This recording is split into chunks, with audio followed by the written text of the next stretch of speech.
जंगलात 5 वर्षांपासून दुष्काळ पडला होता. शेरसिंग हे सगळं बघून हैराण होता. सगळे जनावर भुकेने आणि तहानेने तडफडत होते. महाराज, तुमची समस्या मी समजू शकते. ह्याचा उपाय माझ्याकडे आहे. जंगलात पाऊस आणण्यासाठी तू जे म्हणशील ते मी सगळं करेन. आपल्याला एका बाबाकडे जायला हवे. पाऊस आणण्याचा उपाय बाबाच सांगू शकतील. ठीक आहे, तर आपण आजच बाबांकडे जायचं. बाबा, जंगल कोरडं पडलं आहे. सगळ्या नद्या आणि झरणे सुकलेले आहेत. प्राणी तडपून तडपून मरत आहेत. काहीतरी उपाय सांगा बाबा. तुझ्या जंगलाचा उद्धार एका गर्भवती बकरीच्या हातात आहे. जंगलाचा उद्धार बकरीच्या हाती? मला काही कळलं नाही. मी समजावतो. चंपा नावाची एक गर्भवती बकरी ज्या दिवशी पाकिस्तानच्या झऱ्यात जाऊन अंघोळ करेल त्या दिवशी तुझ्या जंगलात पाऊस होईल. पण आपण त्या बकरीला शोधायचं कसं बाबा? पाकिस्तानच्या जवळच्याच एका जंगलात चंपा राहते. जाऊन शोध तिला. शेरसिंग आपल्या साथीदारांसकट चंपा बकरीच्या शोधात पाकिस्तानकडे जायला निघाला. महाराज, ते बघा, पाकिस्तान दिसायला लागलंय. हो, नदीच्या त्या पलीकडे पाकिस्तान आहे. बाबा म्हणाले होते की पाकिस्तानच्या जवळपासच चंपा राहते. ह्याचा अर्थ चंपा इथेच कुठेतरी राहते. हो, चला तिला शोधूया. सगळे मिळून चंपाला शोधतात. तेव्हा जंगलात चंपा त्यांना दिसते. तर काय तू चंपा आहेस? हा, पण आपण कोण आहात? माझं नाव शेरसिंग आहे. मी गिरच्या जंगलातून तुला शोधत शोधत इथे आलो आहे. आपल्या जंगलात दुष्काळ पडलाय आणि बाबांनी सांगितलंय की पाऊस पाडण्यात तू आमची मदत करू शकतेस. जर माझे पतिदेव इथे असते तर मी तुमची मदत केली असती. याचा अर्थ यावेळेस तू आमची मदत करू शकत नाहीस? आणि तुझे पतिदेव कुठे आहेत? माझे पती एक जादूगार होते आणि ते शक्तिशाली होते, पण एकदा राक्षसाच्या हातून मारले गेले. ओह, म्हणजे त्यांनी तुला त्या जादुई शक्ती दिल्या नाहीत? त्यांचं बाळ माझ्या पोटात आहे. जेव्हा ते बाळ जन्म घेईल तेव्हा माझ्या पतिदेवांच्या सगळ्या शक्ती माझ्यामध्ये येतील. हो, पण मला बाबांनी सांगितलं आहे की त्या जादुई शक्ती तुझ्यात तेव्हा येतील जेव्हा तू पाकिस्तानातल्या एका झरण्यामध्ये जाऊन अंघोळ करशील. हे सगळं मला माहीत आहे, पण तुम्ही इथे सगळे कशाला आलात हे तर मला सांगा. आमच्या जंगलात सुख पडलंय. तिथे पाऊस तेव्हाच होईल जेव्हा तू पाकिस्तानातल्या झऱ्यामध्ये अंघोळ करशील. जर माझं पाकिस्तानात आंघोळ केल्याने तुमच्या जंगलात पाऊस येणार असेल तर मला हे मान्य आहे.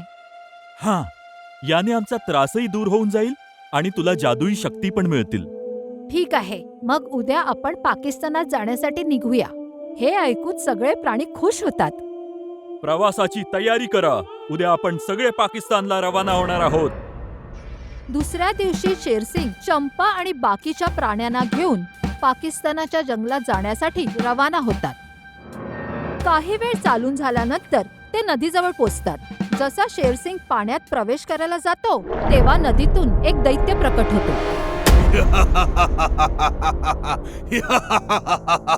मूर्ख प्राण्यांनो, तुम्ही ही नदी पार करू शकत नाही. जर कुणी ही नदी पार करण्याचा प्रयत्न केला तर मी त्याला मारून टाकेन. दैत्याचं बोलणं ऐकून सगळे घाबरतात.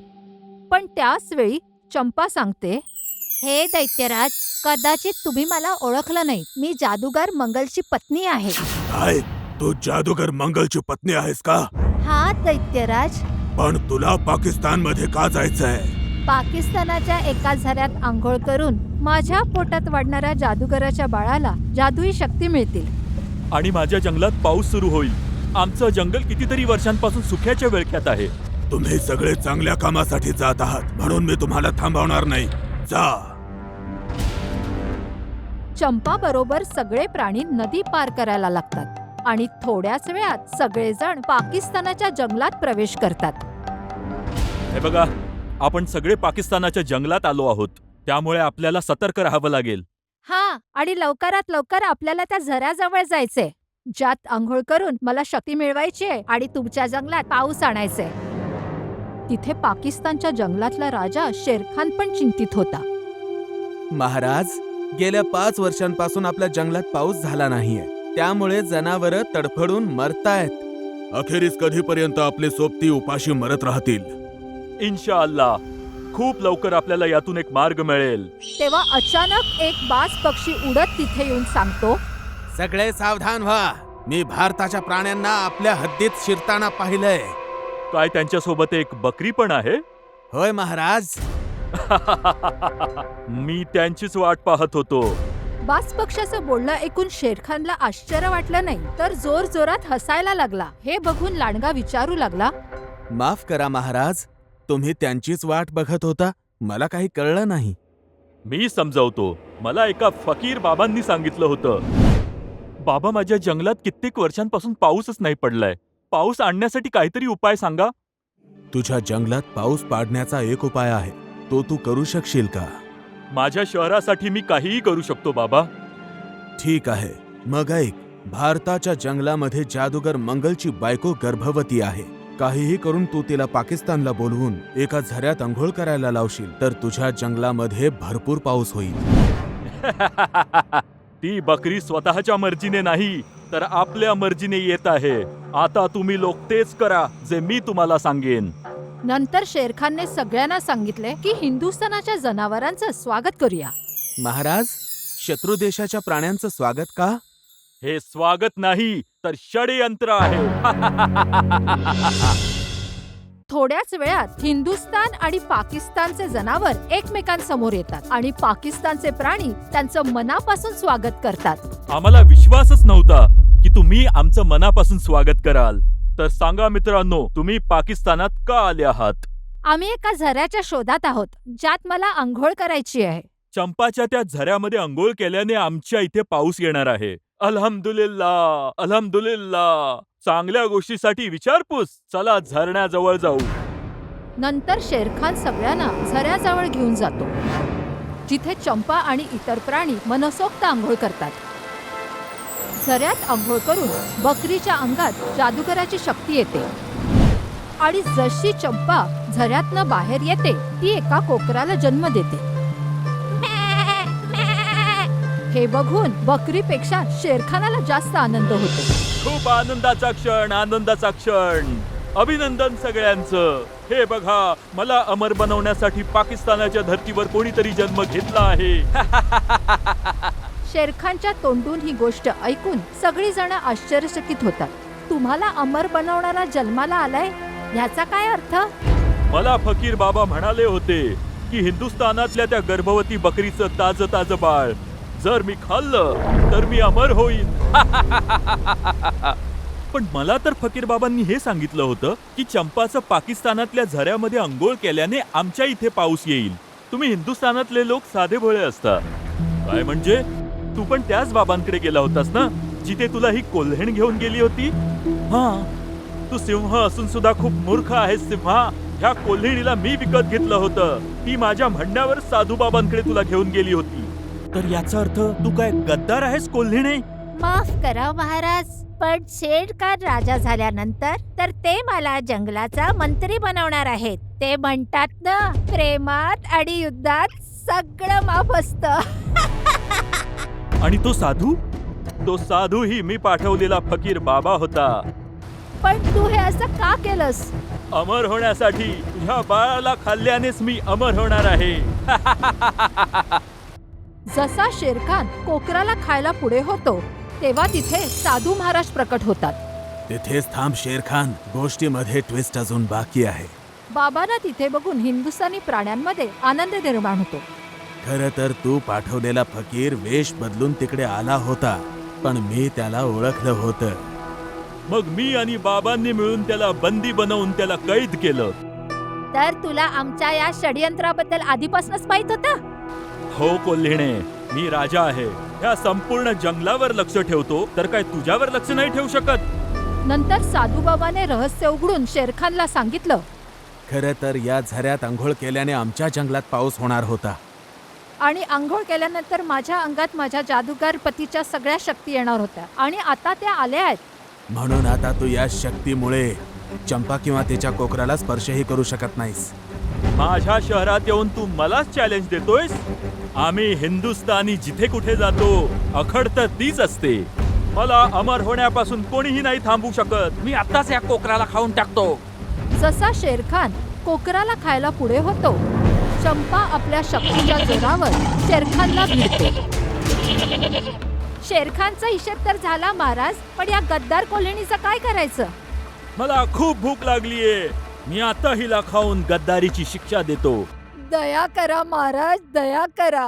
माझ्याकडून चुकी झाली. मला माफ करा. गुन्हा करणाऱ्यापेक्षा माफ करणारा मोठा असतो शेरसिंग. याला माफ कर. साधूबाबाच्या सांगण्यावरनं शेरखानने गद्दार कोल्हिणीला माफ केले. मग सगळी जण आपल्या जंगलात परत येतात. जंगलात येताच पावसाला सुरुवात होते. चंपा, तुझ्यामुळेच आज जंगलामध्ये आनंद आलाय. म्हणून मला असं वाटतंय की आजपासून तू आमच्या सोबत जंगलातच राहावंस. शेरसिंगचं ऐकून चंपा शेरसिंगच्या जंगलातच राहायला लागते. आता सगळे जनावर एकमेकांसोबत आनंदात राहायला लागतात. जंगलाच्या जवळ एका छोट्या गावामध्ये राणी नावाची बहादूर बकरी राहत होती.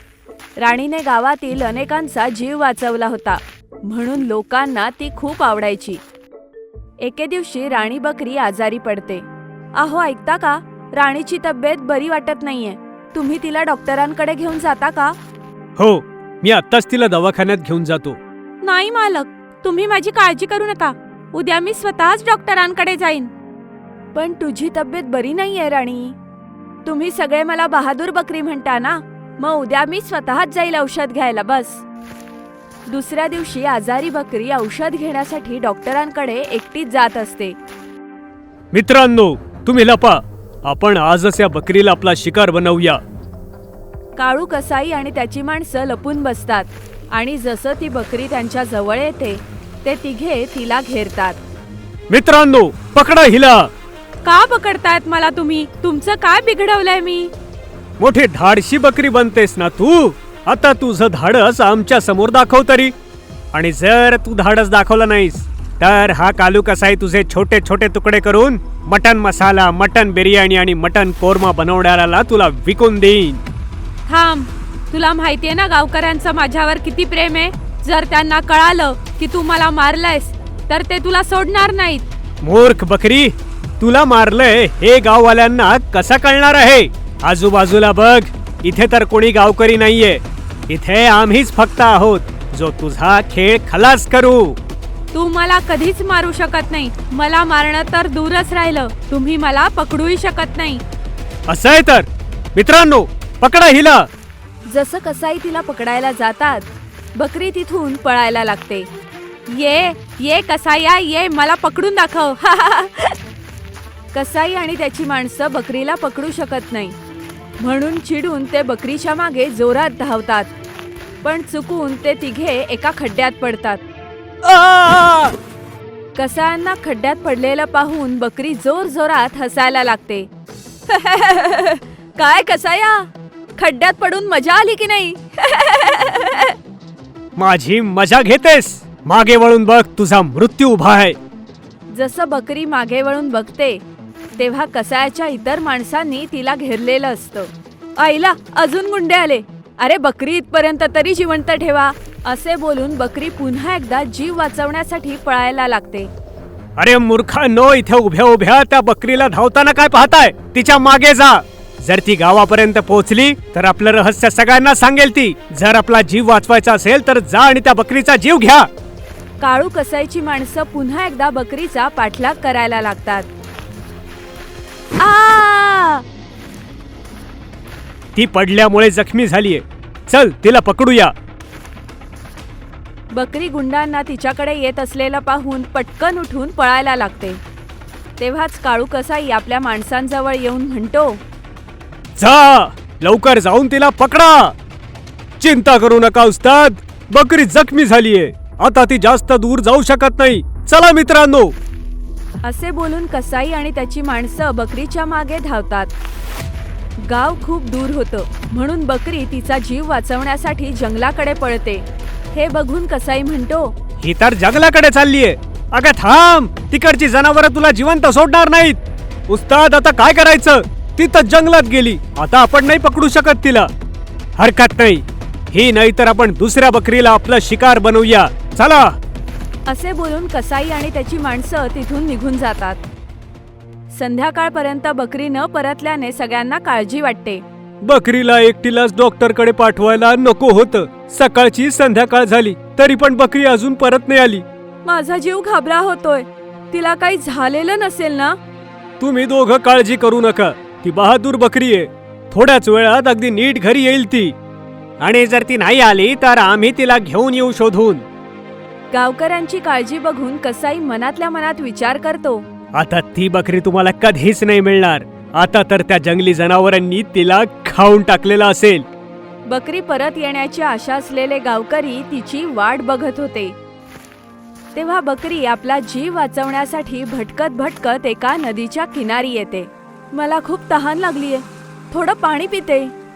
जसं बकरी पाणी प्यायला जाते तेव्हा अचानक तिथे भयंकर सिंह येतो. सिंहाला पाहून बकरी काही क्षणासाठी घाबरते, पण जखमी बकरीला पाहून सिंह तिला म्हणतो, तू या जंगलाची बकरी दिसत नाहीस. खरं खरं सांग, तू कोण आहेस आणि इथे का आलीयस? माझं नाव राणी बकरी आहे. मी गावात सगळ्यांच्या मनावर राज्य करते. आणि मग इथे का आलीयस? माणसांपासून जीव वाचवण्यासाठी चुकून मी जंगलात आले आणि आता इथे तुम्ही भेटलात. आता माझं काय होईल? घाबरू नकोस, इथे माणसं नाहीयेत, त्यामुळे तू सुरक्षित आहेस. म्हणजे तुम्ही मला नाही मारणार? नाही, मी इथला राजा आहे आणि तू गावाची राणी. मी कसा मारू शकेन तुला? धन्यवाद महाराज. मी जखमी झालीये आणि खूप दमलीये. मला कुठे आराम करायला जागा मिळू शकते? हो हो, का नाही. ज्याप्रमाणे मी जंगलाचा राजा आहे तशीच तूही तुझ्या गावाची राणी आहेस. तर त्या हिशोबाने तू माझी पाहुणी झालीस, त्यामुळे अगदी बिनधास्त तू माझ्या गुहेत आराम करू शकतेस. बकरी सिंहासोबत त्याच्या गुहेमध्ये जाते आणि काही वेळ आराम करते. नंतर रात्रीच्या वेळी सिंह बकरीला विचारतो, बकरी, मला सांग, तुझी ही हालत कुणी बनवली आहे? मी त्याला सोडणार नाही. काळू कसायाने. त्याला मला जीवे मारायचंय दादा. तू मला भैया म्हणालीस? हो, या जगात माझं रक्षण करणारं कोणी नाहीये. आजपासून मी तुझी रक्षा करीन. सिंह प्रजातीचे सगळे डावपेच शिकवीन. मी तुला अशी ट्रेनिंग देईन की जरी तू बकरी असलीस पण तुझा काळीज सिंहासारखा असेल.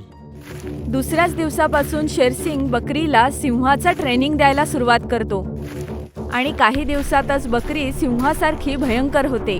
दादा, आता मी पूर्ण तयार झालीये. मी आता माझ्या गावी जाऊ शकते? हो, चल, मी तुला गावापर्यंत सोडतो. नाही दादा, तुमच्या ट्रेनिंगमुळे मी आता बहादूर झालीये. आता 5-10 कसायांना मी एकटीच पुरेशी आहे. बकरीची हिंमत पाहून सिंह खुश होतो. ठीक आहे माझी बहीण, पण जेव्हा तुला या भावाची मदत भासेल तू फक्त आवाज दे. तुझा हा भाऊ तिथे उपस्थित असेल. धन्यवाद दादा. शेरसिंगला धन्यवाद म्हणून बकरी आपल्या गावी जाते. सरपंचजी, बकरीला गायब होऊन खूप दिवस झालेत. आम्हाला तिची काळजी वाटतेय. हा, आपल्याला तिचा शोध आता घ्यायलाच हवा. अगदी त्याच वेळेस बकरी येते. सरपंचजी, ती बघा, राणी बकरी पुन्हा आलीये. राणी बकरीला परत आलेलं पाहून सगळेजण खुश होतात आणि आनंद साजरा करतात. तिकडे बकरीच्या परत येण्याचं ऐकून काळू कसाई विचार करतो, जोपर्यंत त्या बकरीला हलाल करत नाही तोपर्यंत मला चैन पडणार नाही. कालू भाई, असं ऐकलंय की जंगलातून बकरी परत आलीये म्हणे. हा, ती वाघाच्या पंजापासून तर वाचू शकते, पण माझ्या सूर्यापासून नाही. आज रात्रीच तिचं काम आपण तमाम करून टाकूया.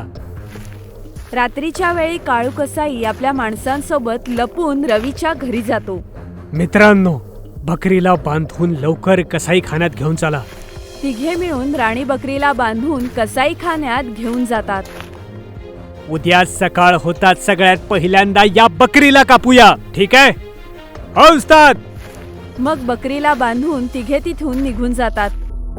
सकाळ होताच काळू कसाई आपल्या माणसांसोबत कसाईखान्यात येतो आणि बघतो की सगळे प्राणी कसाईखान्यातून गायब झालेले असतात. गजब झाला उस्ताद, सगळे प्राणी गायब आहेत.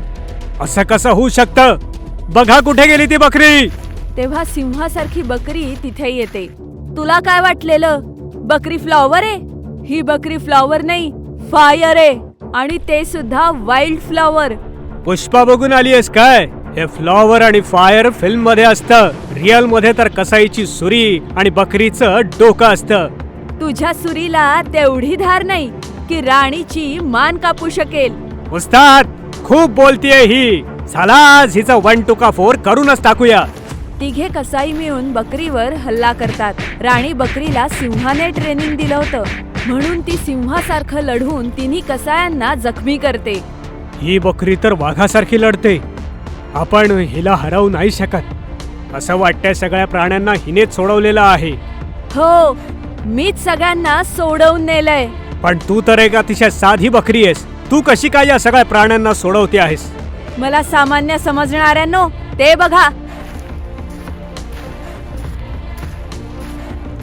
अरे बाप रे, हे तर जंगलातले खतरनाक प्राणी आहेत. आणि तितकीच खतरनाक माझी बकरी बहीण आहे. कळलं कसाई? बकरी आमची बहीण आहे. तिच्याकडे वाकडी नजर करून पाहणाऱ्यांचे आम्ही डोळे फोडायला आलोत. प्राण्यांचा राग बघून कसाई घाबरतात. आमच्याकडून चूक झाली, आम्हाला माफ करा. माफी मागायची असेल तर माझ्या बहिणीची माग, नाहीतर आज आम्ही तुमचे काळीज, किडनी आणि पाय खाऊ. मला माफ कर बकरी. बकरी नाही, बकरी बहीण म्हण कसाई. आम्हाला माफ कर बकरी बहीण. तेव्हाच सरपंच आणि सगळे गावकरी येतात. आहो सरपंच, गावातल्या प्राण्यांचा हत्यारा हाच कसाई आहे. हो मुखियाजी, काल रात्री बकरीने आम्हाला वाचवलं नसतं तर ह्या कसायाने मारलंच असतं. बकरी, तू धाडस दाखवून फक्त स्वतःच नाहीस, या प्राण्यांचाही जीव वाचवला आहेस. आम्हाला तुझ्यावर गर्व आहे. ते सगळं ठीक आहे सरपंचजी, पण या कसाईचं आता काय करायचं? आज या कसाईला मारून आपण कसाई बिर्याणी करून खाऊया. नाही दादा, जर आपणही कसायासारखे बनलो तर ह्याच्यात आणि आपल्यात काय फरक राहणार? यांना माफ करा. बकरीच्या म्हणण्यानुसार शेरसिंगने कसायांना माफ केलं आणि सरपंचने सगळ्या कसायांना गावातून बाहेर काढलं. त्या दिवसानंतर गावात कुठल्याही प्राण्याची हत्या झाली नाही. मग सगळे गावकरी आणि प्राणी एकत्र मिळून मिसळून आनंदाने राहायला लागले. तुम्हाला जर आमचा हा व्हिडिओ आवडला असेल तर प्लीज आमच्या चॅनलला सबस्क्राईब करा आणि हो, व्हिडिओला लाईक आणि शेअर करायलाही विसरू नका. धन्यवाद.